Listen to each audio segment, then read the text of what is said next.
যদি আমরা প্রাচীন মিশরের কথা চিন্তা করি বা ইউরোপিয়ান কান্ট্রির কথা চিন্তা করি, সেখানে আমাদের এখানে যেমন কি হয়, মৃতদেহকে বেশিরভাগ হয় কি করা হয়, নর্মালি হয় জ্বালিয়ে দেওয়া হয়, না হলে হয়তো কবর দেওয়া হয়।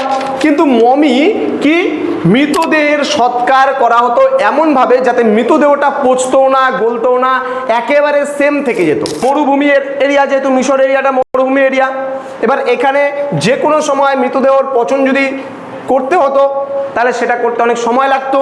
মিশরীয় চিকিৎসকরা মৃতদেহের পচন শুরুর আগেই সাবধানে মৃতের মাথা থেকে মগজ এবং পেট থেকে নাড়ি বুড়ি বের করে কাঠের গুঁড়ো বা পাতলা কাপড় ভরে দিত তাতে, এবং তারপর সেই মৃতদেহটিকে পাতলা কাপড় জড়িয়ে গাছগাছড়ার তৈরি ঔষধি তরলে ভিজিয়ে রাখতো।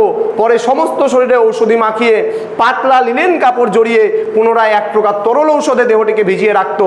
এরপর ধীরে ধীরে দেহটি কাপড়ের সঙ্গে জমাট বেঁধে মমি হয়ে উঠত।